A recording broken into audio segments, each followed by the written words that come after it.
فرمائے یہی بہت قیمتی ہے۔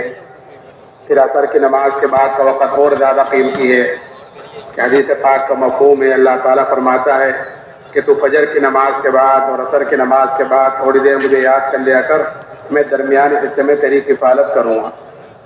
تو زندگی قیمتی، پھر عصر کے بعد کا وقت قیمتی، پھر اللہ کے راستے میں نکل کر اس کی قیمت اور بڑھ جاتی ہے کہ اللہ کے راستے کی ایک صبح اور ایک شام دنیا اور دنیا میں جو کچھ ہے ان سب سے بہتر ہے۔ لیکن محترم بزرگوں دوستوں، یہ وقت بہتر جب بنے گا، یہ وقت قیمتی جب بنے گا جب ہم اس وقت کو قیمتی بنائیں گے۔ نہیں تو وقت کا کام تو گزرنا ہے، گزر ہی رہا ہے۔ جیسے برف کی سلی ہوتی ہے کہ اس کا کام تو پگھلنا ہی ہے، اس کو سڑک پر ڈال دو گے تب بھی پگھل جائے گی، اور اس کو کسی ٹب میں ڈال دو گے تب بھی وہ پگھل جائے گی۔ لیکن سڑک پہ ڈالو گے وہاں بھی پگھلے گی، لیکن خود بھی خراب ہوگی اور لوگوں کی بھی اذیت کا سبب بنے گی، کیچڑ وغیرہ ہوگی۔ اور اگر ٹب میں ڈال دو گے تو وہاں بھی پگھل جائے گی، لیکن خود بھی کام آئے گی اور لوگوں کو بھی راحت کا سبب بنے گا کہ لوگوں کو ٹھنڈا پانی ملے گا۔ لیکن پگھلنا اس کو دونوں جگہ ہے۔ ایسے ہی وقت دونوں جگہ ہمارا گزر جائے گا، اس کا کام گزرنا ہی ہے۔ اگر ہم نے اس کو اچھے کاموں میں لگایا تب بھی گزر جائے گا، اور اگر ہم نے اس کو خدا نخواستہ برے کاموں میں اس کو لگایا تب بھی گزر جائے گا۔ اس لیے دوستو بزرگوں، ہم اپنے وقت کو قیمتی بناویں عملوں کے اندر لگ کر۔ اعمال ایک ایسی چیز ہے جو انسان کے ساتھ ہر جگہ ساتھ رہتے ہیں اور 100% ساتھ رہتے ہیں۔ انسان کے اعمال انسان کے ساتھ ہر جگہ رہتے ہیں۔ اعمال کہلاتے ہیں کہ 24 گھنٹے کی جو انسان کی زندگی ہے صبح سے شام تک، کہ جو 24 گھنٹے کی زندگی ہے، کھانا ہے، پینا ہے، سونا، جاگنا، دیکھنا، سننا، کرنا، کمانا، شادی بیاہ، جو انسان کرتا ہے زندگی میں، یہ انسان کے اعمال کہلاتے ہیں جو انسان کے بدن سے نکل رہے ہیں۔ اور یہی سارے کام غیر بھی کرتے ہیں، جو اللہ کو نہیں مانتے وہ بھی یہ سارے کام کرتے ہیں۔ فرق اتنا ہے ان میں اور ہم میں کہ ہمیں ان سارے کام کرنے کا طریقہ بتلایا ہے، یعنی ان اعمال کا طریقہ بتلایا گیا ہے۔ لَقَدْ كَانَ لَكُمْ فِي رَسُولِ اللَّهِ أُسْوَةٌ حَسَنَةٌ، کہ تمہارے لیے زندگی گزارنے کا بہترین نمونہ کہ وہ تمہارے پیارے نبی کی زندگی ہے، کہ کل قیامت کے دن اللہ تعالیٰ ہر ایک کو اس نمونے کے مطابق دیکھیں گے۔ جس کی جتنی زندگی نبی کے طریقے کے مطابق ہوگی، جس کے جتنے اعمال نبی کے اعمال کے مطابق ہوں گے زندگی گزارنے میں، کہ اللہ کے ہاں اس کی قدر و قیمت ہوگی، اللہ کے ہاں اس کی حیثیت ہوگی۔ اور جس کی جتنی زندگی نبی کے طریقے سے دور ہوگی اتنا ہی وہ بے حیثیت ہوگا، اتنا ہی اللہ کے ہاں بے قیمت ہوگا۔ قرآن کہتا ہے کہ مَا آتَاكُمُ الرَّسُولُ فَخُذُوهُ وَمَا نَهَاكُمْ عَنْهُ فَانْتَهُوا، کہ جو کچھ تمہیں تمہارا نبی دے اسے لے لو، اور جس چیز سے روکے اس سے رک جاؤ۔ تو حضور اقدس صلی اللہ علیہ وسلم نے پیدائش سے لے کر موت تک ہر موقع کی دعا بھی بتلائی ہے اور ہر چیز کے کرنے کا طریقہ بھی بتلایا ہے، ہر موقع کی دعا بتلائی ہے۔ اور دین میرے محترم بزرگوں دوستوں، ایک آدھ عمل کا نام دین نہیں ہے، بلکہ دین تو عمل کے مجموعے کا نام ہے۔ دین عمل کے مجموعے کا نام ہے۔ خالی نماز پڑھنا یا خالی روزہ رکھنا یا خالی دعوت تبلیغ میں نکلنا کہ اتنا دین نہیں ہے، بلکہ دین عمل کے مجموعے کا نام ہے۔ جیسے نماز کی ایک نام ہے نماز، لیکن نماز ایک آدھ رکن کا نام، ایک آدھ کام کرنے کا نام نماز نہیں ہے، بلکہ قیام ہے، رکوع ہے، سجدہ ہے، تشہد ہے، جلسہ ہے، قرات ہے، یہ ساری چیز ہوں گی تو اب اس کا نام بنے گا نماز۔ اگر کسی چیز میں کمی ہے تو پھر اس کی نماز میں نقص ہے، اس کی نماز میں کمی ہے۔ ایسے ہی دین یہ پورے عمل کے مجموعے کا نام ہے۔ اگر ہماری کسی شعبے میں بھی اگر ہماری زندگی نبی کے طریقے سے ہٹی بھی ہوگی، چاہے وہ کہانے کا ہو، چاہے وہ کمانے کا ہو، چاہے وہ خرچ کرنے کا ہو، سونے کا ہو، جاگنے کا ہو، دیکھنے کا ہو، سننے کا ہو، کہ جس چیز میں بھی نبی کے طریقے سے ہٹی ہوئی ہماری زندگی ہوگی کہ ہماری دین کے اندر کمی ہوگی۔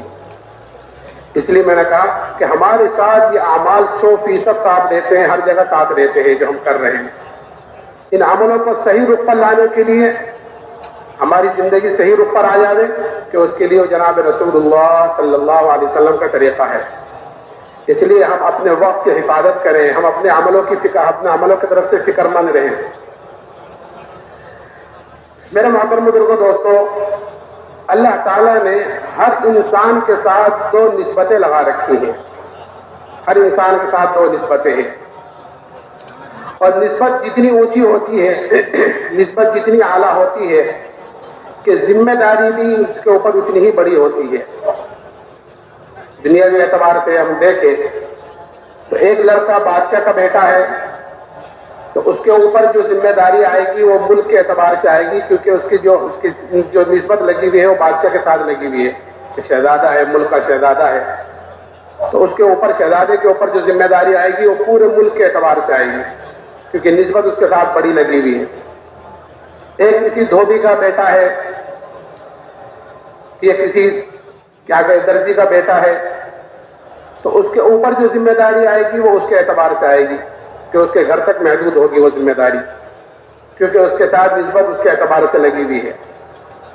تو ایسے ہی ہر انسان کے ساتھ دو بڑی نسبتیں لگی ہوئی ہیں کہ پہلی نسبت کہ ہر انسان سب سے پہلے اللہ کا بندہ ہے، عبداللہ ہے، سب سے پہلے اللہ کا بندہ ہے، کہ اللہ کا بندہ ہونے کے ناطے ہر انسان کی سب سے پہلی ذمہ داری یہ ہے کہ یہ اللہ کا سچا بندہ بن کر زندگی گزارے، یعنی اپنے اعتبار سے دیندار بنے اور اس کی فکر کرے کہ میری زندگی میں دین کیسے آوے۔ اور دوسری نسبت کہ ہر انسان کہ جناب رسول اللہ صلی اللہ علیہ وسلم کا امتی ہے، تو آپ کو امتی ہونے کے ناطے کہ ہر انسان کی ذمہ داری ہے کہ جو کچھ اپنے پاس ہے اس کو لے کر دوسروں کے پاس جاوے۔ یہ ذمہ داری بھی اسی کو دی گئی ہے، بلغوا عنی ولو آیا، کہ دوسروں تک پہنچاؤ چاہے ایک چھوٹی آس پاس چھوٹی آیت ہی کیوں نہ ہو۔ اگر کوئی دونوں ان ذمہ داریوں کو پورا کر رہا ہے تو اللہ کے اس کا مقام ہے، وہ کامیاب ہے، اور اگر کوئی ان دونوں ذمہ داریوں کو پورا نہیں کر رہا ہے تو وہ نامراد ہے، ناکام ہے۔ اچھا، اگر کوئی ان دونوں ذمہ داریوں میں سے ایک کو پورا کرتا ہے اور ایک ذمہ داری کو پورا نہیں کرتا، کیونکہ دونوں ذمہ داری ایک ساتھ چلتی ہے انسان کے ساتھ، تو اگر ایک کو پورا کرتا ہے اور ایک کو پورا نہیں کرتا تو یہ ایک کا پورا کرنا اور ایک کا پورا نہ کرنا یہ بھی اللہ کے ہاں پکڑ کا ذریعہ بنے گی کہ آدمی اپنے اعتبار سے دیندار ہے، الحمدللہ نمازیں بھی ہیں، ساری چیزیں ہیں، ہر چیز کی فکر کر رہا ہے، ہر چیز میں دین ہے، اللہ کے راستے میں بھی نکلتا ہے، بھلی باتوں کا حکم بھی کرتا ہے، سارے کام کر رہا ہے، ساری چیزیں کر رہا ہے، تو اپنے اعتبار سے دیندار ہے، لیکن دوسروں کی فکر نہیں کرتا کہ یہ بھی پکڑ کا ذریعہ بنے گی۔ ایک مرتبہ اللہ تعالیٰ نے حضرت جبرائیل کو حکم دیا کہ جبرائیل فلاں بستی پر جاؤ اور اس بستی کو اوپر تک اٹھاؤ اور اوپر تک اٹھا کر اس کو واپس نیچے دے کر مار دو۔ حضرت جبرائیل نے فرمایا کہ اے اللہ، اس میں دیکھ تیرا فلاں بندہ بھی ہے جو تیرے احکامات کو پورا کرتا ہے، تیری عبادت میں لگا رہتا ہے، تیری نافرمانی نہیں کرتا۔ تو اللہ نے فرمایا کہ اس کے سمیت اس بستی کو اٹھاؤ اور اس کے سمیت اس بستی کو پٹک دو۔ کیوں؟ اس لیے کہ میرے احکامات دنیا میں ٹوٹ رہے تھے، میری نافرمانی ہو رہی تھی اور اس کے ماتھے پر بل تک نہیں آیا، وہ اپنی عبادت ہی میں لگا رہا، دوسروں کی فکر نہیں کی اس نے۔ اچھا، اگر کوئی دوسروں ہی کی فکر میں لگا رہے اور اپنے طرف سے غفلت کہ سارے مشورے، سارے اصول، ساری چیزیں، ساری دعوت کہ ساری چیزیں دوسروں ہی کے لیے، اور خود عملی اعتبار سے، دین کے اعتبار سے خود کورا ہے، خود خالی ہے، کہ یہ بھی کل قیامت کے دن پکڑ کا ذریعہ بنے گی۔ حدیث پاک کا مفہوم ہے کہ جب جنتی جنت میں چلے جائیں گے اور دوزخی دوزخ میں چلے جائیں گے تو بعض اہل جنت اہل دوزخ سے جا کر پوچھیں گے کہ تم یہاں پر کیسے آ گئے ہو دوزخ میں؟ ہم تو جو جنت میں گئے ہیں وہ تمہاری باتوں پر عمل کرنے کی وجہ سے گئے ہیں، تم نے ہمیں نماز کو، روزے کو، آخرت کو، دین تم نے ہمیں بتلایا ہے، اس پر ہم نے عمل کیا ہے، تو اس کی وجہ سے تو ہم جنت میں آئے ہیں، تم دوزخ میں کیسے آ گئے؟ تو وہ کہیں گے کہ ہم تم کو تو کہتے تھے لیکن خود عمل نہیں کرتے تھے۔ ایک ذمہ داری کو پوری کر رہے تھے کہ دوسروں تک تو بات پہنچا رہے تھے گشت کے ذریعے سے، دوسری چیزوں کے ذریعے سے، لیکن خود عمل کے اعتبار سے کھو رہے تھے۔ اس لیے میرے محترم بزرگوں دوستوں، دو نسبتیں ہیں، ان دونوں نسبتوں کے ساتھ دو ذمہ داریاں ہیں، ان دونوں ذمہ داریوں کے ساتھ ہر انسان کو چلنا ہے۔ اس میں پہلی ذمہ داری کہ ہر انسان سب سے پہلے اللہ کا بندہ ہے تو اس کے ناطے کہ اپنی فکر اپنے طرف سے کہ میری زندگی میں دین کیسا آئے، اس لیے کہ ہر آدمی سے کل قیامت کے دن اس کی ذاتی زندگی کے بارے میں پوچھا جائے گا۔ حدیث پاک کا مفہوم ہے کہ آدمی کا قدم اپنی جگہ سے نہیں ہٹ سکتا جب تک اس سے 4 سوال نہ کر لیے جائیں۔ ایک سوال کہ مطلق مجموعی طور پر کہ زندگی کہاں گزار کر آئے ہو، کیسی گزار کر آئے ہو۔ پھر زندگی کے اندر جزیات ہے کہ اس میں ایک وقت آتا ہے جوانی کا، کہ وہ جوانی کہاں گزار کر آئے ہو، کیسی گزار کر آئے ہو۔ اس لیے جوانی کی عبادت اللہ کیا مقبول ہے، کیوں؟ اس لیے کہ اس میں عذاب قوی ہوتے ہیں، آدمی کے اندر خواہشوں کا بھی زور ہوتا ہے۔ ایسا آدمی اپنی جوانی اپنی خواہشوں قربان کر کر اپنی جوانی اللہ کی عبادت میں، اس کے دین کو پھیلانے میں، اس کے دین پر چلنے میں اپنی جوانی گزارتا ہے، تو پھر ایسی جوانی کی عبادت اللہ کیا مقبول ہے کہ وہ 7 آدمی جو کل عرش کے سائے کے نیچے ہوں گے، ان میں ایک وہ جوان بھی ہوگا جو جوانی میں اللہ کی عبادت کرتا ہوگا۔ تو جوانی کہاں گزار کر آیا، پھر مال کہاں سے کمایا، حلال کمایا کہ حرام کمایا، جائز کمایا کہ ناجائز کمایا۔ اب کما لیا میرا ہو گیا، میں جس کو چاہوں جس طرح چاہوں خرچ کروں، کہ نہیں، پھر اس کو خرچ کیسے کیا، اور جو جانتے تھے اس پر کیا عمل کیا۔ یہ 4 سوال ہر ایک سے کل قیامت کے دن اللہ کی عدالت میں، ایسی عدالت میں ہوں گے کہ وہاں نہ تو کوئی جھوٹ کام آئے گا، نہ وکیل کام آئے گا، کہ ہر ایک کا اپنا اپنا کرنا، اپنا اپنا بھرنا۔ کہ دائیں بائیں 2 فرشتے بیٹھے ہیں، رجسٹر لکھ رہے ہیں، کہ وہ رجسٹر سامنے کر دیا جائے گا کہ اقرا کتابک کفا بنفسک الیوم علیک حسیبا۔ رجسٹر سامنے، بلکہ قرآن کو یہاں تک کہتا ہے کہ الیوم نختم علی افواہہم وتکلمنا ایدیہم وتشہد ارجلہم بما کانوا یکسبون، کہ آج کے دن ہم ان کے منہ پر مہرے لگا دیں گے اور ان کے ہاتھ پیر گواہی دیں گے کہ مجھ سے کیا کام کروائے ہیں، مجھ سے کیا کام کروائے ہیں، مجھ سے کیا کرتوت کروائے ہیں۔ اس لیے میرے محترم بزرگوں دوستو، سب سے پہلی ذمہ داری ہے کہ ہر انسان سب سے پہلے کہ اپنی ذات کے اعتبار سے دیندار بن کر زندگی گزارے، اور دین زندگی میں آتا ہے یقین کے راستے سے، دین زندگی میں آتا ہے یقین کے راستے سے، کہ جیسے اس کے اندر کا یقین ہوگا کہ بدن سے نکلنے والے اعمال اس کے اعتبار سے ہوں گے۔ اس لیے ہمیں سب سے پہلے بنیادی طور پر اپنے اندر کے یقین کو بنانا ہے، اپنے ایمان کو بنانا ہے۔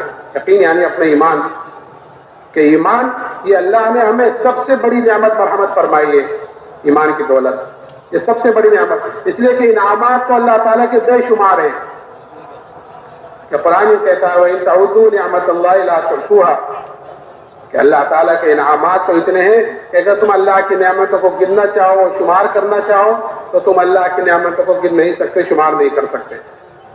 اتنے انعامات اللہ تعالیٰ کے ہمارے اوپر، قدم قدم پر، سانس سانس پر اللہ تعالیٰ کی نعمتیں بارش کی طرح ہمارے اوپر اتر رہی ہیں، اور ایسی ایسی نعمتیں ہیں کہ اللہ کی ایک بڑی نعمت ہوتی ہے لیکن ہمارا دھیان ادھر نہیں جاتا کہ یہ بھی اللہ کی نعمتوں میں سے کوئی نعمت ہے۔ اس لیے کہ ہر چیز کی قدر و قیمت آدمی کو اس وقت پتہ چلتی ہے جب وہ چیز ہاتھ سے نکل جاتی ہے۔ جب تک کوئی چیز آدمی کے ہاتھ میں ہوتی ہے اس کی قدر و قیمت کا اندازہ نہیں ہوتا، کہ جب وہ چیز ہاتھ سے نکل جاتی ہے تو پتہ چلتا ہے کہ میں نے کتنی بڑی چیز کھوئی ہے۔ مثال کے طور پر اللہ نے ہمیں آنکھیں دے رکھی ہیں، کوئی آدمی آنکھوں سے معذور ہو جائے تو پتہ چلے کہ آنکھ کتنی بڑی نعمت۔ صحت دے رکھی ہے، کوئی آدمی بیماری رہنے لگے تو پتہ چلے کہ صحت کتنی بڑی نعمت۔ جب تک کوئی چیز آدمی کے ہاتھ میں ہوتی ہے اس کی قدر و قیمت کا اندازہ نہیں ہوتا، کہ جب وہ ہاتھ سے نکل جاتی ہے تو پتہ چلتا ہے کہ کتنی بڑی چیز میں نے کھوئی ہے۔ تو اللہ تعالیٰ کے انعامات ہمارے اوپر بے شمار ہیں، لیکن ان تمام نعمتوں میں جو سب سے بڑی دولت، سب سے بڑی نعمت اللہ نے مجھے اور آپ کو مرحمت فرمائی ہے وہ ایمان کی دولت ہے۔ اس لیے کہ اللہ تعالیٰ نے کامیابی اور ناکامی کا دار و مدار دنیا کی کسی چیز پر نہیں رکھا ہے، نہ اسباب پر، نہ فوج پر، نہ ملک پر، نہ مال پر، کسی چیز پر نہیں رکھا ہے، بلکہ کامیابی اور ناکامی کا دار و مدار کہ ایمان اور اعمال صالحہ پر رکھا ہے۔ ایمان کے بغیر کوئی عمل قابل قبول ہے ہی نہیں، ایمان ہے لیکن اعمال صالحہ نہیں ہے تو پھر قیامت کے دن اس کی سزا بھگتنی پڑے گی۔ تو یہ ایمان اللہ نے مجھے اور آپ کو مرحمت فرمایا ہے۔ اگر ہم ساری زندگی بھی سجدے میں سر رکھ کر اس نعمت کا شکر ادا کرنا چاہیں تو ہم خدا کی قسم اس نعمت کا شکر ادا نہیں کر سکتے کہ اللہ نے ہمیں ایمان کی دولت پر رحمت فرمائی۔ لیکن میرے محترم بزرگوں دوستو، آج ہمارے اندر سے اس ایمان کی قدر و قیمت ختم ہو گئی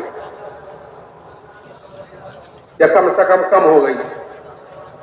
اور کیوں کم ہوئی ہے، یہ کیوں نکلی ہے کہ یہ اس لیے نکلی ہوئی ہے کہ جو چیز آدمی کو بغیر محنت کے، بغیر مجاہدے کے، بغیر قربانی کے جو چیز حاصل کر لیتا ہے، اس چیز کی آدمی کے اندر قدر و قیمت کم ہوتی ہے، بلکہ اس کے جو چیز آدمی محنت کر حاصل کرتا ہے، کہ جس کے اوپر آدمی کی جان مال وقت لگتا ہے، جس کے لیے آدمی قربانی دیتا ہے، کہ اس کی قدر و قیمت آدمی کے اندر زیادہ ہوتی ہے۔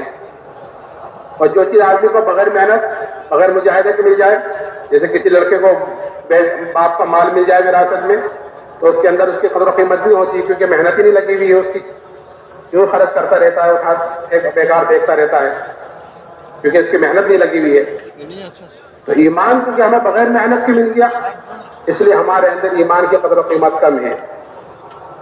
اس لیے جناب رسول اللہ صلی اللہ علیہ وسلم نے ایمان کی اور ایمان والے کی اللہ کے یہاں کیا حیثیت ہے اور کیا قدر و قیمت ہے، یہ بتلائی ہے۔ اور صحابہ کے اندر یہ چیز اتاری ہے کہ کیا قدر بتلائی ایمان والے کی، کہ یہ قدر بتلائی کہ جب تک ایمان والا اس دنیا میں موجود رہے گا، اللہ تعالیٰ ایک ایمان والے کی وجہ سے سات و زمین آسمان کے نظام کو باقی رکھے گا، ایک ایمان والے کی وجہ سے۔ اس وقت تو کروڑوں مسلمان موجود ہیں کہ سب دنیا سے چلے جائیں اور ایک باقی رہ جائے، تو اس ایک کی وجہ سے اللہ تعالیٰ اس سات و زمین آسمان کے نظام کو باقی رکھے گا۔ یہ اللہ کے یہاں قدر ہے ایمان والے کی، ایمان کی وجہ سے، سلمان کی ایمان کی وجہ سے۔ اور قیمت کیا بتلائی کہ اگر رائے کے دانے کے برابر بھی ایمان کو بچا کر لے گئے تو اللہ تعالیٰ اس دنیا سے 10 گنی بڑی جنت پر عمل فرمائے گا۔ اب جس کا ایمان جتنا اونچا ہوگا، جس کا ایمان جتنا اعلیٰ ہوگا، کہ کل قیامت کے دن اس کی اتنی بڑی جنت ہوگی۔ یہ اللہ نے ہمیں جو راستہ دے رکھا ہے دعوت تبلیغ والا، یہ اپنے ایمان کو بنانے کے لیے ہے، اپنے اندر کے یقین کو بنانے کے لیے ہے، کہ جب آدمی اللہ کے راستے میں نکلتا ہے 4 مہینہ 7 مہینہ سال کے لیے، اور ہر وقت اللہ کے گھر میں رہتا ہے، اللہ کی بڑائی کو بولتا ہے، سنتا ہے، اسی کی دعوت دیتا ہے۔ آدمی کی فطرت ہے کہ آدمی جس چیز کو بولتا ہے، جس چیز کی دعوت دیتا ہے، اس چیز کا یقین آدمی کے اندر اتر جاتا ہے۔ تاجر تجارت کی دعوت دیتا ہے تو اس کا یقین ہے، کھیتی کرنے والے اس کی دعوت دیتے ہیں، اس پر محنت کرتے ہیں تو اس کا یقین ہے، ملازم ہر وقت کام پر جاتا رہتا ہے تو اس کا یقین ہے کہ جس چیز کی آدمی دعوت دیتا ہے اس چیز کا یقین اندر اترتا ہے، کہ جب ہم 1 سال 4 مہینے اللہ کی بڑائی کو بولتے ہیں، سنیں گے، بولیں گے، دعوت دیں گے، تو اس چیز کا یقین ہمارے اندر اترے گا، کہ اللہ سے ہونے کا یقین اندر اترے گا، کہ جب اللہ سے ہونے کا یقین اندر اترے گا تو پھر بدن سے نکلنے والے اعمال ہمارے صحیح ہوں گے۔ تو یہ ایمان کی قدر و قیمت کہ اللہ کے حضرت صلی اللہ علیہ وسلم نے اپنے صحابہ کے اندر اتاری تھی، اور صحابہ کے اندر یہ ایمان کی قدر و قیمت ایسی اتری کہ پھر صحابہ نے کہ اس ایمان کے لیے ہر تکلیف کو، ہر مصیبت کو کہ برداشت کیا ہے، اور کوئی چیز ایمان کے مقابلے پر آئی ہے تو اس کو قربان بھی کیا ہے۔ ایمان کے مقابلے پر کوئی چیز آئی تو اس کو قربان کیا ہے، اور ہر تکلیف اور مصیبت کو برداشت کیا ہے۔ ہم تعلیم کے حلقوں کے ذریعے سے ان قصوں کو سنتے رہتے ہیں، لیکن دوستو بزرگوں، یہ سننا سنانا صرف سننے سنانے تک نہیں ہے، بلکہ یہ تعلیم کے حلقے یہ اس لیے لگائے جاتے ہیں تاکہ ہم ان قصوں سے اثر لینے والے بنے، اور اثر لے کر ان کے مطابق اپنی زندگی کو ڈھالنے والے بنے، کہ کیسا صحابہ کا ایمان تھا اور کیسی تکالیفوں میں صحابہ اپنے ایمان پر قائم رہے، کیسی کیسی مصیبتیں آئی ہیں، ہم اور آپ تو سوچ بھی نہیں سکتے۔ ایک مرتبہ ایک صحابی حضرت خباب بن ارد رضی اللہ تعالی عنہ، ان سے حضرت عمر رضی اللہ تعالی عنہ نے پوچھا کہ خباب ان تکالیف کی تفصیل بتلاؤ جو ایمان کی وجہ سے تم پر آئی ہیں۔ جو حالات جو مصیبتیں ایمان کی وجہ سے تم پر آئی ہیں ذرا ان کی تفصیل تو بتلاؤ. اور خباب نے کہا امیر المومنین آپ ذرا میری کمر دیکھیں. جب کمر دیکھی تو حضرت عمر نے فرمایا اے خباب ایسی کمر تو کسی کی نہیں دیکھی آج تک جیسی تمہاری ہے. تو حضرت خباب نے فرمایا کہ ہاں امیر المومنین مجھے آگ کے انگاروں پر لٹا کر گھسیٹا جاتا تھا اور میری چربی سے میرے خون سے وہ آگ گھستی تھی. کہنے کی وجہ سے کہ ایمان کی وجہ سے کہ ایک عورت کے غلام تھے یہ. جب اس کو پتا چلا کہ جناب رسول اللہ صلی اللہ علیہ وسلم سے ملتے ہیں یعنی ایمان لے کر آ گئے ہیں تو سریے کو گرم کر کر اس سے ان کے بدن کو داغ دیتی تھی سزا کے طور پر کہ یہ تو ایمان سے پھر جائیں نہیں تو ان سزا کو بھگتتے رہے. لیکن کیونکہ ایمان کی قدر و قیمت اندر اتری ہوئی تھی, ایمان انہوں نے محنت سے مجاہدے سے قربانیوں سے بنایا تھا, سیکھا تھا.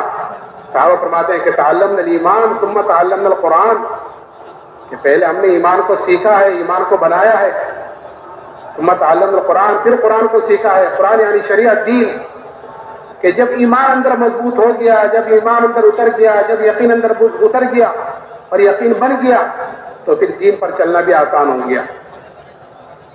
کہ دین پر چلنے میں رکاوٹیں آتی ہیں. رکاوٹ کیا آتی ہے کہ ایک طرف خواہش ہوتی ہے, ایک طرف حکم ہوتا ہے. اگر اندر کا یقین بنا ہوا ہوگا تو آدمی حکم کو پورا کرے گا, خواہش کو قربان کر دے گا. یہ صحابہ کیا ملتا ہے. ایک مرتبہ ایک صحابی کے گھر میں جب شراب حرام نہیں ہوئی تھی تو ایک صحابی کے گھر میں شراب کا دور چل رہا تھا, شراب پی جا رہی تھی. تو کان میں آواز پڑی باہر سے کہ شراب حرام کر دی گئی ہے. اب ایک طرف حکم آیا ہے اور ایک طرف شراب پی جا رہی ہے. شراب کیسی چیز ہے, شراب کی دل داداؤں سے پوچھو کہ ہر نشے والی چیز بڑی مشکل سے چھوٹتی ہے, ہر نشے والی چیز مشکل سے چھوٹتی ہے. کہ شراب حرام کر دی گئی ہے, کیا آتا ہے کہ جتنی مٹکوں میں شراب بھری ہوئی تھی سارے کے سارے مٹکے اٹھا کر پھوڑ دیے, کہ جس کے ہاتھ میں تھی اس کے منہ تک نہیں گئی, جس کے منہ تک پہنچ گئی تھی حلق سے نیچے نہیں اتری. تو حکم آیا کہ خواہش کو قربان کیا ہے. اور اگر خدا نہ خواستہ اندر یقین بنا ہوا نہ ہوا تو پھر آدمی خواہش کو پورا کرے گا اور حکم کو توڑے گا. یہ تو ہوتا ہے عام طور پہ اس وقت کہ خواہش جب آ جاتی ہے تو پھر احکامات ٹوٹتے ہیں, نمازوں کا پتہ نہیں, دوسرے دینوں کا کاموں کا پتہ نہیں ہے کہ وہ ٹوٹ رہے ہیں. کیوں؟ کیونکہ اندر کا یقین کا بگاڑ ہے. تو صحابہ نے اس ایمان کے لیے ہر تکلیف کو برداشت کیا ہے. جیسے میں نے کہا کہ پھر کہ اتنے داغ پڑے ہوئے تھے, ابرت کی داغ ہو جاتے تھے, داغ پڑے ہوئے تھے حضرت خباب رضی اللہ تعالیٰ عنہ کو.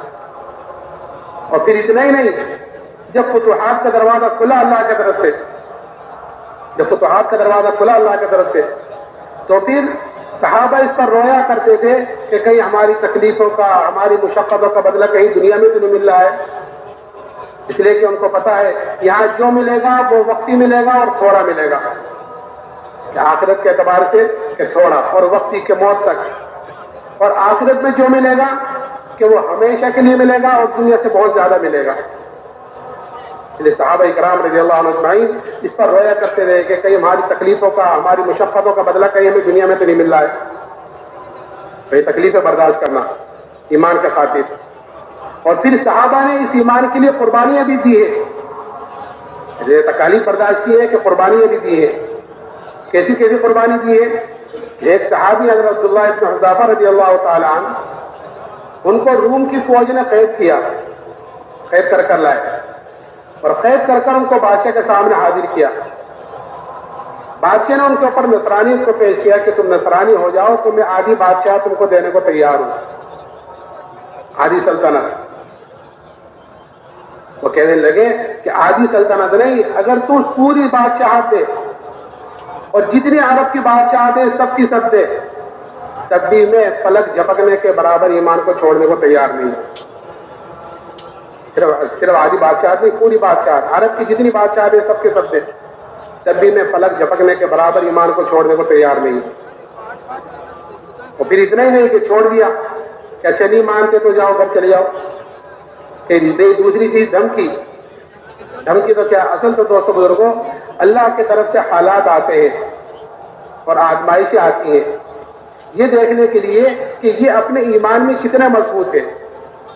کہ خالی کہہ دیا کہ ہم مسلمان ہیں تو ہم آزمائی نہیں جائیں گے. نہیں، آزمائی تو آتی ہے. الف لام میم حسب الناس ان یترکوا ان یقولوا آمنا وهم لا یفتنون. قرآن پوچھتا ہے کیا تم یہ گمان کرتے ہو کہ تم یہ کہہ دو کہ ہم تو ایمان والے ہیں تو تم آزمائی نہیں جاؤ گے؟ نہیں، آزمائش آتی ہے اللہ کی طرف سے یہ دیکھنے کے لیے کہ یہ اپنے ایمان میں کتنا مضبوط ہے. تو جو مسلمان سچا مسلمان ہوتا ہے، جس کا ایمان بنا ہوا ہوتا ہے، تو جب آزمائشیں آتی ہے یعنی حالات آتے ہیں تو وہ حالات کا مقابلہ حالات سے نہیں کرتا بلکہ حالات کا مقابلہ توبہ استغفار سے کرتا ہے. اور اللہ تعالیٰ دو طریقے سے آزماتا ہے. ایک تو نعمتیں دے کر آزماتا ہے، انعامات دیے ہیں، خوشحالی زندگی دی ہے کہ یہ دیکھیں کہ خوشحالی زندگی میں نعمتوں میں یہ مجھے بھولتا ہے، یہ مجھے یاد رکھتا ہے. جب آدمی نعمتوں میں خوشحالی میں اللہ کو یاد رکھتا ہے اور پھر اس کے اوپر کوئی حالات مصیبت آئے اور پھر اللہ کو پکارتا ہے اس حالات میں، تو پھر فرشتے کہتے ہیں کہ مانوس آوازیں پہلے بھی آتی تھی اور اللہ کی سفارش کرتے ہیں اس کی. اور اگر نعمتوں میں وہ اللہ کو بھول جاتا ہے، خوشحالی میں اللہ کو بھول جاتا ہے اور پھر کوئی حالات کی مصیبت آئی اور پھر اللہ کو پکارے تو فرشتے کہتے ہیں کہ غیر مانوس آوازیں پہلے تو نہیں آتی تھی، تو پھر وہ سفارش نہیں کرتے. تو نعمتیں دے کر آزماتے ہیں اور دوسرے حالات دے کر آزماتے ہیں. اگر ہم یہ حالات غور کریں تو یہ اللہ کی طرف سے ایک نعمت ہے. حالات جو آئی ہیں، مصیبتیں جو آ رہی ہیں آج چاروں طرف سے مسلمانوں پر، کہ یہ بھی اللہ کی طرف سے ایک نعمت ہے. کیوں؟ تاکہ مسلمان اللہ کی طرف رجوع کرنے والا بن جائے. وَلَنُذِيقَنَّهُم مِّنَ الْعَذَابِ الْأَدْنَىٰ دُونَ الْعَذَابِ الْأَكْبَرِ لَعَلَّهُمْ يَرْجِعُونَ کہ ہم چھوٹے چھوٹے مصیبتیں، چھوٹے چھوٹے حالات ہم لاتے بڑے حالات سے پہلے، بڑی مصیبت سے پہلے، قیامت کے دن کی کہ اس سے پہلے لاتے ہیں. کیوں؟ لعلہم یرجعون تاکہ میرے طرف رجوع کرنے والے بنے، میرے طرف توبہ استغفار کرنے والے بنے. جو تو مسلمان ہوتا ہے سچا کہ وہ حالات کا مقابلہ حالات سے نہیں کرتا بلکہ حالات کا مقابلہ اعمال سے اور توبہ استغفار سے کرتا ہے. اور جو حالات کا مقابلہ حالات سے کرتے ہیں تو پھر حالات بجائے کم ہونے کے اور زیادہ بڑھتے رہتے ہیں. ایک مرتبہ حضرت عمر رضی اللہ تعالیٰ عنہ کے زمانے میں قحط سالی ہوئی، قحط پڑا اور اتنا زبردست قحط پڑا کہ جانور تک ہلاک ہونے شروع ہو گئے. حضرت عمر رضی اللہ تعالیٰ عنہ نے شام سے اور مصر سے غلے منگائے، غلے آئے، آ کر ختم ہو گئے، لیکن قحط سالی ختم نہیں ہوئی. ایک صحابی نے بکری ذبح کی تو اس بکری کے اندر سے نہ خون نکلا نہ گوشت نکلا، خالی ہڈی ہڈی نکلی. ایسا قحط پڑا ہوا تھا کہ خالی ہڈی نکلی. وہ صحابی روتے ہوئے سو گئے. خواب میں زیارت کی جناب رسول اللہ صلی اللہ علیہ وسلم کی. آپ نے فرمایا کہ عمر سے میرا سلام کہنا اور یہ کہنا کہ تو بڑا عقل مند تھا. ایمان کی فرازت عطا فرمائی تھی. عمر رضی اللہ تعالیٰ عنہ کا ایمان لو کان بعد نبی لکان عمر، یہاں تک اس درجے کا تھا کہ تو بڑا عقل مند تھا. وہ صحابی اٹھ کر حضرت عمر کی خدمت میں گئے اور جا کر اپنے پورے خواب کا تذکرہ کیا، پورے قصے کا تذکرہ کیا. حضرت عمر نے فوراً مشورے والوں کو جمع کیا. مشورے والوں کو ہم بھی اپنے آپ کو مشورے کے ماتحتی میں چلاویں کہ جو آدمی مشورہ کرتا ہے کہ دین کا بھی معاملے میں یا دنیا کے معاملے میں کہ وہ نہ شرمندہ نہیں ہوتا، اس کی رہبری کی جاتی ہے اس کی، بشرطے کہ مشورے دینے والے بھی اہل خیر میں سے ہوں. مشورے والوں کو جمع کیا اور مشورے میں بات رکھی. ایسے ایک صحابی نے خواب دیکھا ہے تو مشورے میں بات آئی کہ امیر المومنین جہاں سے باری شروع کی ہے ہم اسی کی طرف رجوع کیوں نہیں کرتے؟ ہم جو غلے منگا رہے ہیں شام سے، مصر سے، ادھر ادھر سے، تو قحط سالی تو اللہ کی طرف سے آئی ہے، تو ہم اسی کی طرف رجوع کیوں نہیں کرتے کہ ہاں یہ چوک ہو رہی ہے. فوراً مدینے سے باہر گئے اور ابھی توبہ استغفاری کر رہے تھے کہ اسی وقت بارش شروع ہو گئی. کہ جب تک حالات کا مقابلہ حالات سے کر رہے تھے کہ حالات بجائے ختم ہونے کے اور بڑھ ہی رہے تھے، اور جب حالات کا مقابلہ کہ توبہ استغفار سے، اعمال سے کیا تو پھر اللہ تعالیٰ نے حالات کو پلٹ دیا. اس لیے کہ حالات کا تعلق دنیا کی کسی چیز سے نہیں ہے. حالات کا تعلق دنیا کی کسی چیز سے نہیں ہے. بلکہ حالات کا تعلق اللہ کے فیصلوں سے ہے، اور اللہ کے فیصلوں کا تعلق انسان کے اعمال سے ہے، کہ جیسے انسان کے اعمال اوپر جاتے ہیں ویسے فیصلے نیچے آتے ہیں۔ اگر ہمارے اعمال ایسے اوپر جا رہے ہیں جو اللہ کو راضی کرنے والے، اس کو خوش کرنے والے ہیں، تو اوپر سے جو فیصلے آئیں گے وہ بھی ایسے آئیں گے جو ہمیں خوش کر دیں گے۔ اور اگر ہمارے اعمال اوپر ایسے جا رہے ہیں جو اللہ کو ناخوش کرنے والے ہیں، اس کو ناراض کرنے والے ہیں، تو اوپر سے جو فیصلے آئیں گے وہ بھی ایسے آئیں گے جو ہمیں ناگوار گزریں گے، جس وقت ہو رہا ہے۔ اس لیے ان سب کا واحد علاج یہ ہے، ان حالات کا، کہ ہر مسلمان اللہ کی طرف رجوع کرنے والا بنے اور اللہ سے توبہ استغفار کرنے والا بنے، اپنے طرف سے بھی توبہ استغفار کرے، اور کیونکہ ہر امتی پوری امت کا ذمہ دار ہے، اس لیے پوری امت کی طرف سے توبہ استغفار کرے کہ اے اللہ، جس مقصد کے لیے تو نے امت کو اور ہمیں وجود بخشا تھا کہ ہم نے اس میں غفلت برتی ہے، کہ آئندہ جتنی اب تک کی جتنی زندگی گزر گئی غفلت میں، اے اللہ تو معاف کر دے۔ توبہ کا دروازہ آدمی کے لیے موت تک کھلا ہوا ہے، شیطان جو ہے وہ لگا ہوا ہے ساتھ، وہ پہلے تو توبہ کو ٹلواتا ہے، ابھی کیا جلدی ہے، دیکھ لیں گے، کر لیں گے، کر لیں گے، پہلے تو ٹلواتا ہے، اور پھر آگے جا کر اس کو مایوس کر دیتا ہے، توبہ سے مایوس کر دیتا ہے اللہ سے۔ اس لیے ہر آدمی اللہ سے توبہ استغفار کرنے والا بنے۔ میں عرض کر رہا تھا کہ پھر دوسری چیز بادشاہ نے دھمکی دی، کہ بادشاہ نے ایک دیگ منگائی، اس دیگ کے اندر پانی کھولایا، جب پانی خوب کھول گیا تو بادشاہ نے قیدیوں کو بلا کر ان کے سامنے اس میں ڈلوایا، اور یہ کہا کہ یہ تو ایمان سے پھر جاؤ، نہیں تو تمہیں بھی اس میں ڈالا جائے گا۔ آدمی کو جو سیدھے راستے سے ہٹایا جاتا ہے وہ دو راستے سے ہٹایا جاتا ہے، ایک تو لالچ دے کر ہٹایا جاتا ہے کہ ہمارا یہ کام کر دو، یہ غلط کام کرواتے ہیں اور لالچ دیتے ہیں، اور دوسرے اگر لالچ سے نہیں مانگتے دی جاتی ہے۔ تو لالچ کا تو وہ جواب دیا تھا کہ آدھی سلطنت نہیں، اگر پوری بادشاہت بھی دے تب بھی میں پلک جھپکنے کے برابر ایمان کو چھوڑنے کو تیار نہیں۔ اور دھمکی، کہ پھر یہ دھمکی دوسری چیزیں دی کہ تو ایمان سے پھر جاؤ، نہیں تو تمہیں اس دیگ میں ڈالا جائے گا۔ تو ان صحابی نے کہا تجھ سے جو ہو سکے وہ تو کر لے۔ تو بادشاہ نے حکم دیا کہ ان کو اس میں ڈال دو۔ جب لے جانے لگے تو وہ صحابی رونے لگے، بادشاہ کو اس کی اطلاع کی گئی کہ وہ صحابی تو رو رہے ہیں۔ بادشاہ سمجھا کہ اب یہ ڈر گئے ہیں، اب یہ ایمان سے پھر جائیں گے، پھر بلایا اور ان کے اوپر نصرانیت کو پیش کیا۔ وہ کہنے لگے میں نے ایک مرتبہ تجھ سے کہہ دیا تھا کہ تجھ سے جو ہو سکے وہ تو کر لے۔ اچھا پھر رو کیوں رہے تھے؟ کہ میں تو اس لیے رو رہا تھا کہ میرے بدن کے اندر ایک ہی جان ہے، وہ جان اس دیگ میں ڈالی جائے گی، ختم ہو جائے گی۔ میں تو اس لیے رو رہا تھا کاش میرے روئے میں جان ہوتی، میرے بدن کے اندر 100 جانیں ہوتی، اور وہ ساری کی ساری جانیں آج اس دیگ میں ڈالی جاتی، اور وہ ساری کی ساری جانیں میں اللہ کے نام پر قربان کرتا۔ ایک جان کا کیا قربان کرنا؟ میں تو اس پہ رو رہا تھا کہ آج 100 ہوتی تو ساری کی ساری اللہ کے نام پر قربان ہوتی۔ میرے محترم بزرگوں دوستو، یہ جذبہ بنتا ہے دعوت سے، کہ جان اور مال اللہ کے نام پر لگانے کا جذبہ، اور جان مال ہے ہی اسی کا دیا ہوا، تو اس نے ہمیں دے دیا ہے، تو اس نے خرید دیا جنت کے بدلے میں۔